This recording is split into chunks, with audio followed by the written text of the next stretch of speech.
482-0925 y 482-0939. WhatsApp 2226-535615. Una estación multiplataforma. Ultra 92.5 FM. Prende tu radio. Todo lo que usted quiere saber del panorama inmobiliario está aquí. Panorama Inmobiliario. Local, nacional e internacional. De la mano de nuestros expertos e invitados. Líderes en su ramo en el sector inmobiliario y financiero. Iniciamos Panorama Inmobiliario. Panorama Inmobiliario. Con Marisela Pereira. Acompáñanos. Nos enlazamos en vivo con el canal 6.3 de Multimedios Televisión.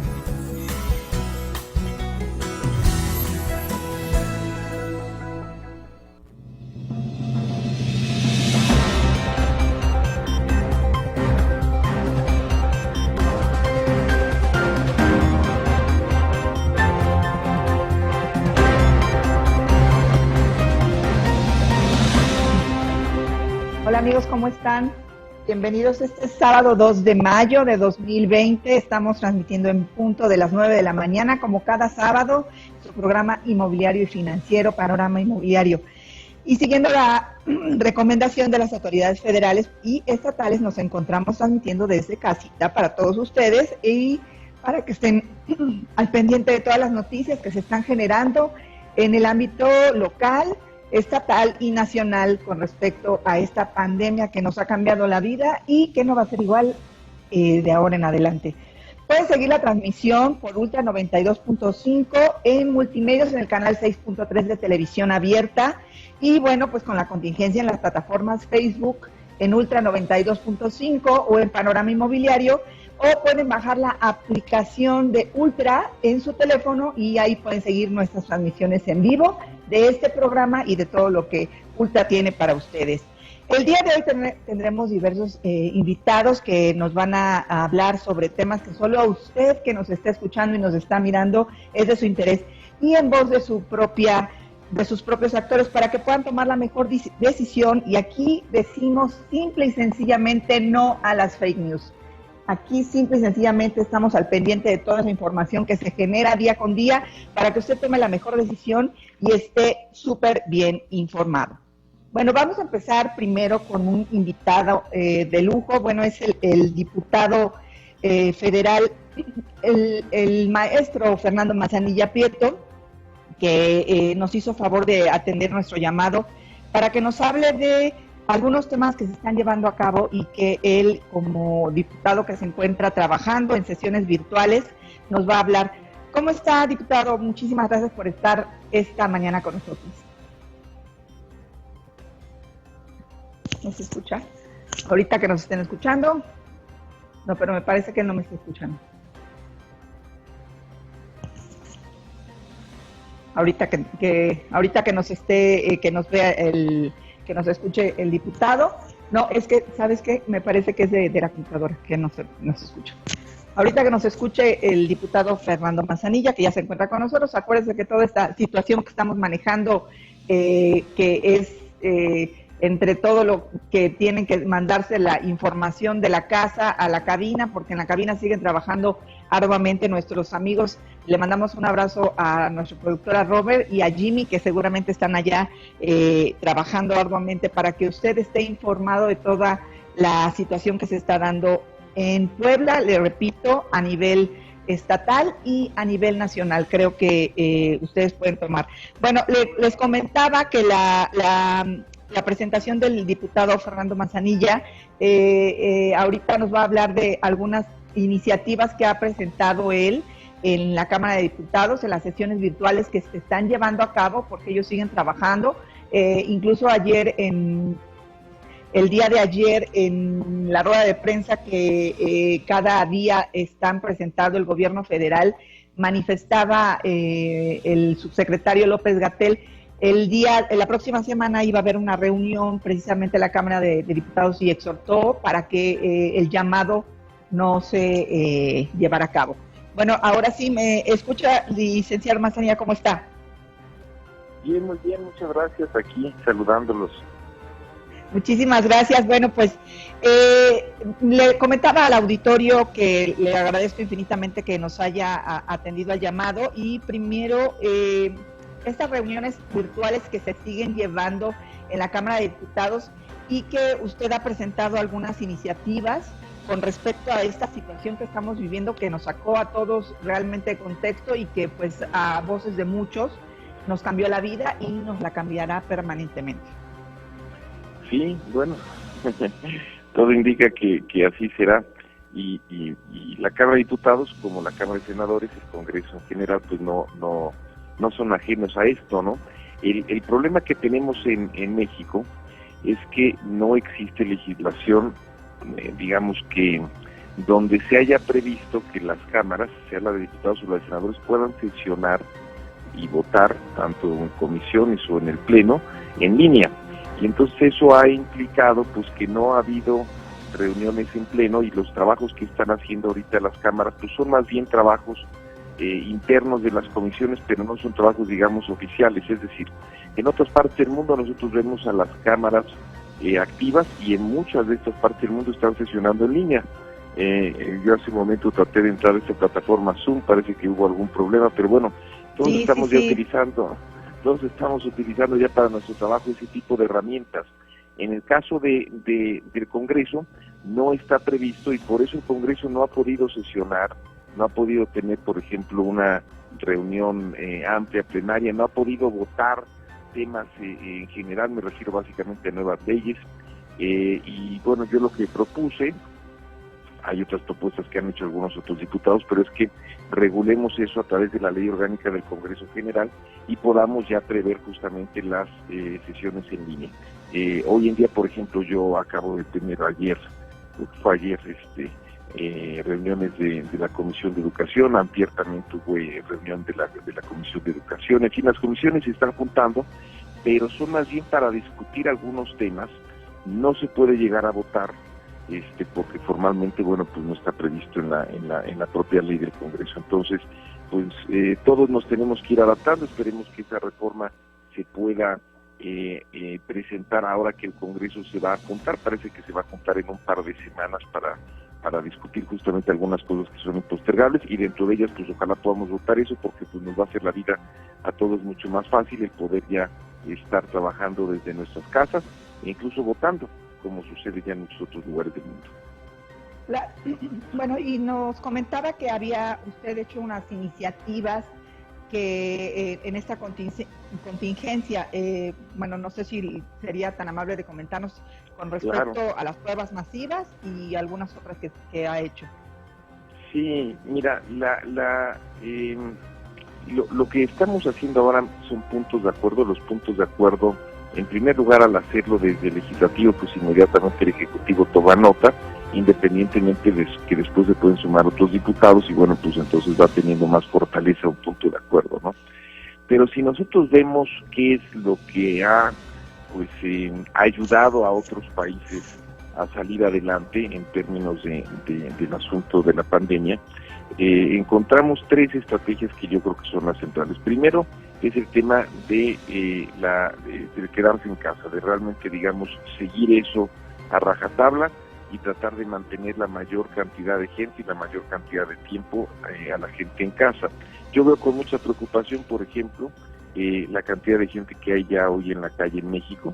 Creo que eso nos está indicando que vamos a tener una situación muy complicada en México.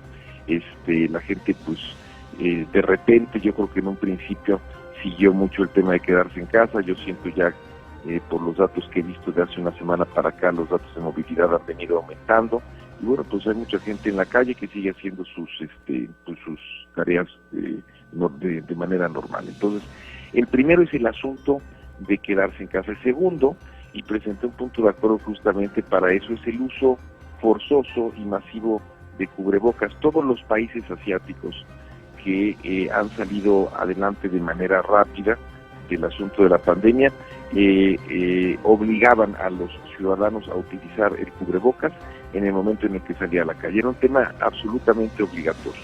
Y la OMS se tardó mucho tiempo en decir que ayudaba el tema del cubrebocas, finalmente ya lo acabó diciendo. En algunos lugares, por ejemplo, en Puebla, el gobernador firmó un decreto para solicitar que, para decir que era obligatorio, pero bueno, no ha habido una política nacional y menos una política donde se obligue realmente al ciudadano a utilizar el cubrebocas. Y el tercer tema, que es un tema que presentamos justamente de manera reciente, es el tema de pruebas masivas.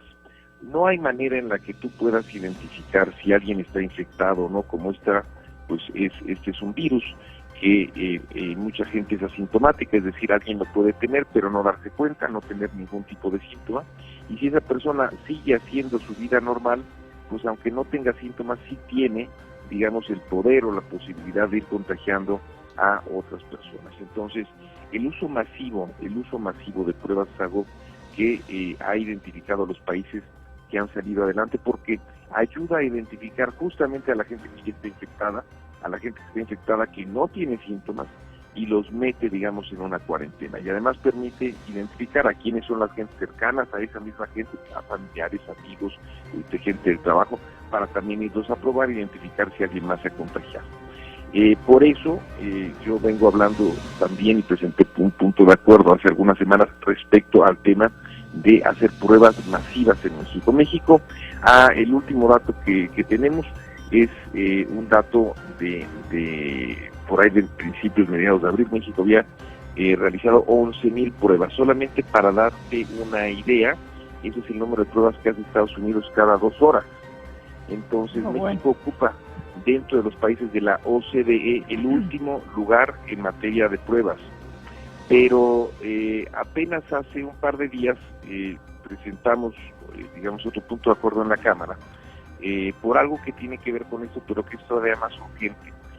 Al menos tenemos que hacer pruebas a la gente del personal del sector salud. ¿Por qué la gente del personal del sector salud? Lo que estamos viendo en muchos países, por ejemplo en el caso de España, es que una parte importante de los infectados es gente del sector salud. En el caso de España es 20%. 2 de cada 10 españoles infectados son trabajadores del sector salud. En el caso de Alemania es 10%. En el caso de México, a la fecha, de acuerdo a los datos del sector salud, 16% de los infectados son gente del sector salud. Es decir, la gente del sector salud es la gente más expuesta, por razones obvias, pues ahora sí que están en la primera línea de batalla, y por eso la OMS ha dicho 2 cosas para la gente del personal de salud, que es lo que nosotros estamos proponiendo. En primer lugar, hay que darles equipo de protección personal adecuado. La gente del sector salud, y eso lo estamos viendo mucho hoy en las redes, desde hace unas semanas, no tiene, en el caso de México, no tiene material de protección personal.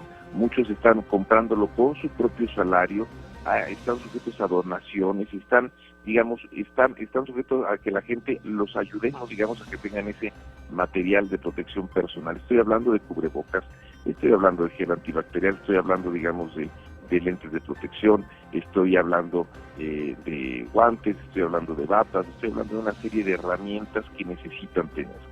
Y en segundo lugar, pues lo que dice la Organización Mundial de la Salud es que es indispensable hacer pruebas masivas en el personal de salud. Ya si un país no va a hacer pruebas masivas para toda su población, al menos en el personal de salud, porque es la única manera en la que vamos a identificar a aquellos que están contagiados.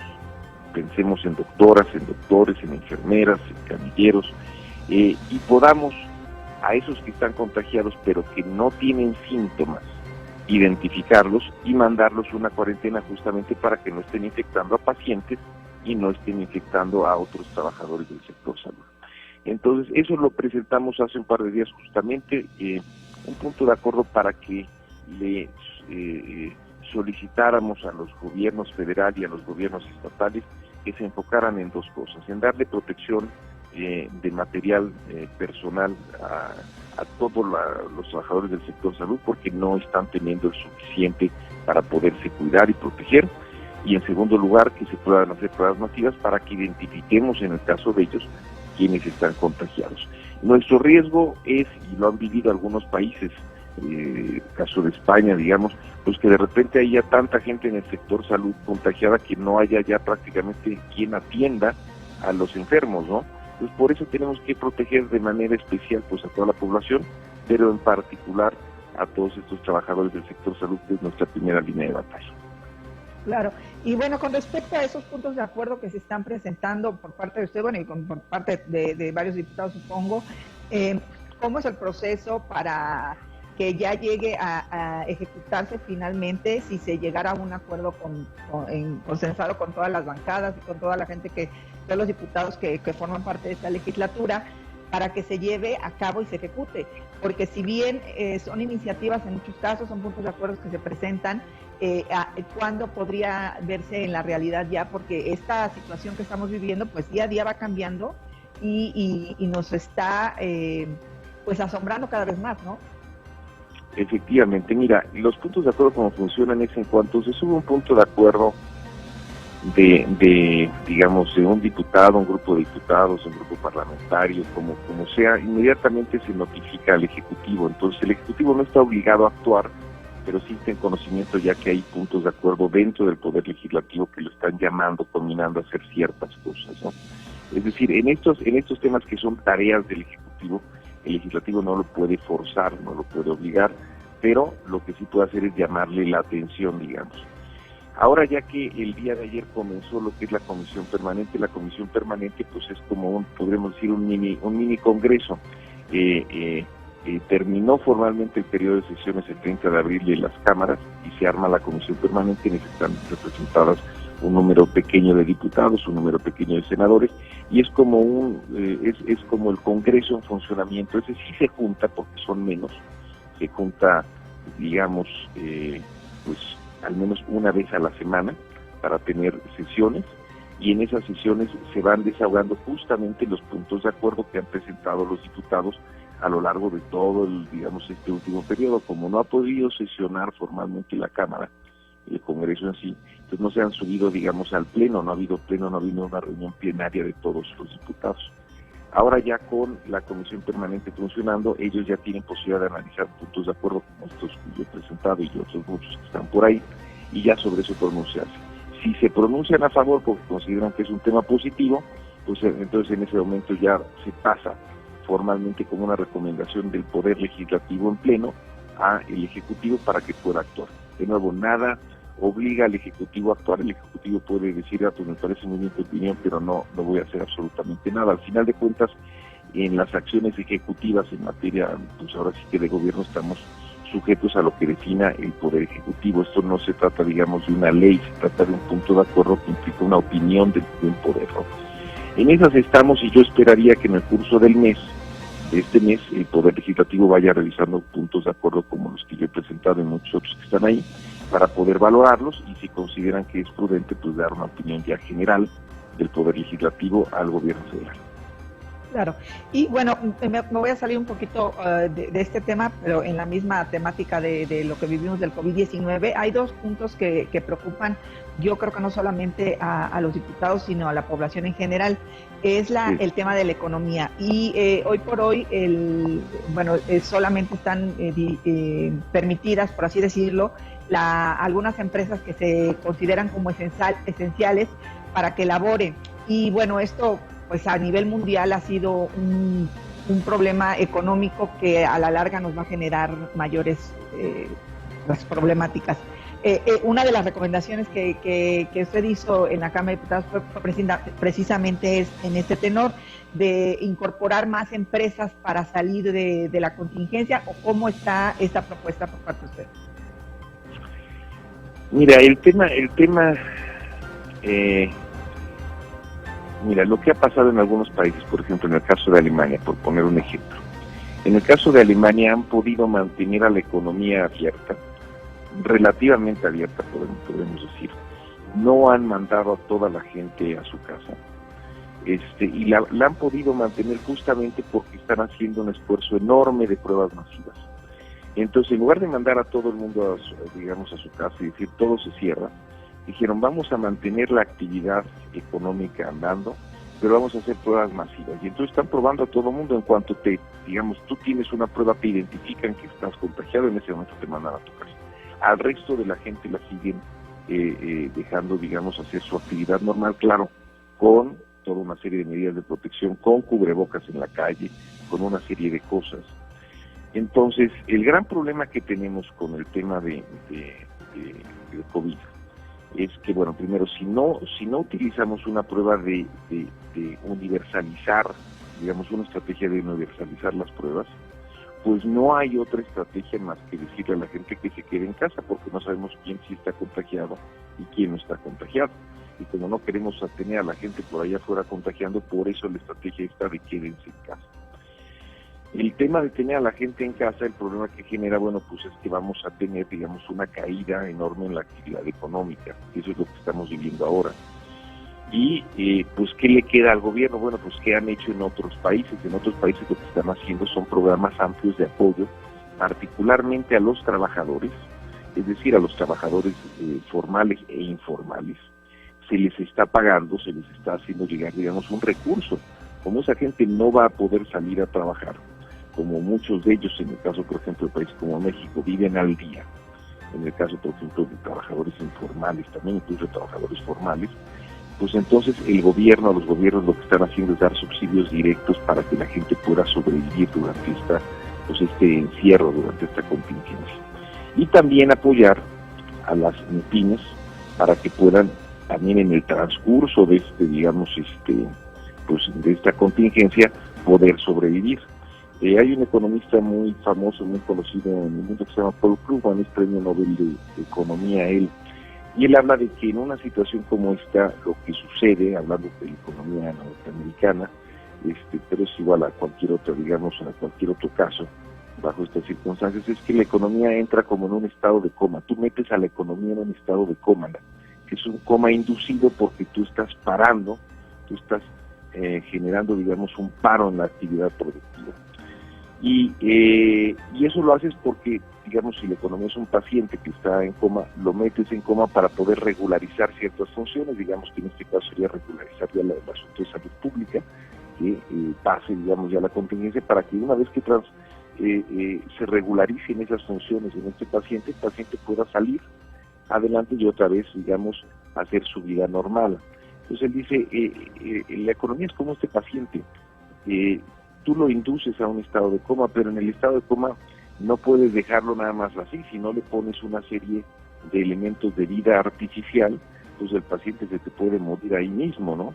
Y ya no habrá nada que sacar adelante después. Entonces, por eso dice, durante el estado de coma, durante este periodo, el paciente tiene que estar, en este caso la economía, soportado por vida artificial, y esa vida artificial básicamente son apoyos directos a los trabajadores y apoyos a que las empresas puedan sobrevivir, digamos, este trayecto, para después, una vez que concluya el efecto de la pandemia, podamos sacar adelante al paciente. Lo que ha pasado en México es que el gobierno ha hecho muchos programas, ha ampliado muchos programas para grupos vulnerables, grupos que ya está teniendo de por sí el gobierno federal, pero no ha hecho, y esa es parte de la queja que tiene pues el sector empresarial y muchas micro, pequeñas y medianas empresas y grandes empresas también, no ha habido acciones dirigidas que vayan orientadas a ayudar justamente a los trabajadores formales e informales y estas micro, pequeñas y medianas empresas. Entonces, pues tenemos efectivamente el riesgo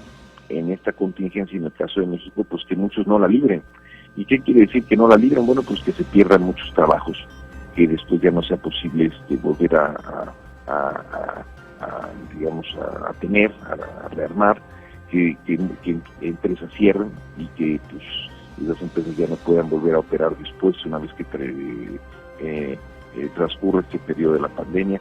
En fin, hay todo ese tipo de riesgos y es parte de la crítica, podríamos decir, o de los comentarios que el sector empresarial está dando al Ejecutivo, al gobierno, para que sea, digamos, un poco más abierto y haya apoyos directos justamente, pues no a las grandes empresas a lo mejor, pero sí al menos a las MIPYMES, a las micro, pequeñas y medianas empresas que van a tener una situación mucho más difícil para poder sobrevivir esta contingencia. Esa es la realidad es que en este momento, déjame recapitular, salvo que hiciéramos pruebas masivas, que es lo que están haciendo en otros lados, pongo el caso de Alemania, y no están cerrando por completo su economía. Si no haces eso, tu otra opción es mandar a toda la gente a su casa. Eso tiene un impacto pues de que cierras la economía hasta que la vuelves a abrir. y si en ese trayecto no estás ayudando o apoyando de alguna manera, pues el riesgo es que esos empleos y esas empresas se puedan perder. Claro que sí. Estamos hablando con el diputado Fernando Manzanilla, diputado federal, y bueno, en este orden de ideas que hemos llevado de las pruebas masivas, de la recomendación para la reactivación de la economía, hay un tema pues que hoy por hoy están viviendo muchas familias, y es que en varias ocasiones, bueno, en varios casos, se han quedado sin el sustento o se les ha reducido el sueldo. Por lo tanto, su economía se ha visto pues mermada. ¿Y qué se está haciendo por parte de los diputados? ¿Qué puntos de acuerdo o iniciativas se están llevando a cabo para apoyar en el día a día de lo que ellos tienen que desembolsar, como son los pagos de los servicios básicos? Ya no hablemos de aquellos que tarjetas de crédito, cosas así, sino los servicios básicos como son la luz. Mira, justamente el tema tiene que ver un poco con lo que te decía. La única estrategia que tú puedes seguir como gobierno para apoyar justamente a aquellos que durante la pandemia no pueden tener ya actividades productivas porque están, digamos, en casa, es generar algún tipo de subsidio directo. En Estados Unidos ya lo están haciendo, en algunos otros países del mundo así lo hacen. Literalmente te está llegando un cheque a tu casa, te dicen te quedas en casa y te vamos a mandar un cheque para que puedas al menos pasar o sobrevivir durante esta etapa. El gobierno mexicano no ha querido hacer eso por la misma razón que comento, no está orientando sus apoyos a los trabajadores formales o informales o a las empresas, sino lo está orientando a los grupos vulnerables. Entonces, por ejemplo, a los viejitos está ampliando su programa, digamos, para la tercera edad, está ampliando su programa, digamos, para varios grupos vulnerables, y entonces a todos ellos sí hay, digamos, más recursos que ya designó el presidente que les van a estar llegando, pero en lo que son, digamos, ese sector de la población, que es un sector amplio, cerca de 30 millones de personas que son empleados, formales o informales, a esos no ha habido un programa directo. Nosotros lo que hemos planteado, y bueno, yo hice un planteamiento muy concreto a ese respecto con punto de acuerdo. El Grupo Parlamentario de Encuentro Social también lo hizo, hay algunos otros diputados también que lo están haciendo, para tener un punto de acuerdo que a lo mejor, como digo, ahora que está la comisión permanente, ellos pueden, digamos, ya formalizarlo, es que al menos haya una ayuda en materia de lo que es el pago de energía eléctrica. Es decir, en muchos países hay dos temas que son muy importantes. El primero es que pudiera haber ayudas alimentarias, es decir, un programa muy amplio de ayudas alimentarias que le permitiera a la gente poder comer durante toda esta contingencia, sean estas varias semanas más o incluso varios meses más. Y en segundo lugar, que no tengan que agobiarse o estar pensando en el pago de la energía eléctrica. Hay mucha gente que en esta contingencia pues está en casa, que tiene más uso de energía eléctrica en casa y que no tiene forma, digamos, de pagar absolutamente nada. La Comisión Federal de Electricidad, incluso en algún momento, el director Manuel Bartlett llegó a comentar, bueno, pues que ellos no podrían, digamos, hacer ningún programa en particular, porque pues ellos también son una empresa y también tienen sus obligaciones, tienen sus empleados, tienen sus gastos, tienen sus programas de inversión, en fin. Pero nosotros estamos planteando algo que en muchos países se ha hecho, que durante esta contingencia haya o una condonación, es decir, que no te cobren durante los meses que dura la contingencia de la luz eléctrica, o bien que en el peor de los casos te pospongan el pago, es decir, que el pago, digamos, no te lo soliciten mientras dure la contingencia, sino que después de la contingencia tú puedas llegar a una negociación o algún acuerdo con Comisión Federal de Electricidad para pagar ya en la medida en la que te sea posible. ¿Por qué decimos esto? Pues porque hay muchos mexicanos, hay cerca de 11 o 12 millones de mexicanos que viven en lo que podríamos llamar pobreza energética. Son mexicanos que tienen que decidir, incluso no solo en las contingencias como esta, pero sí en general decidir entre pagar la luz, pagar el gas o comer. Entonces, pues imagínate tú, todavía más en una contingencia como esta, pues es imposible a la hora de decidir si van a comer o van a pagar la energía eléctrica, pues obviamente no van a tener condiciones para pagar la energía eléctrica. Por eso nosotros lo que hemos dicho es, Ojalá el gobierno federal pudiera generar un tema de apoyos directos, de pagos directos, de subsidios o transferencias directas a la gente que está en casa.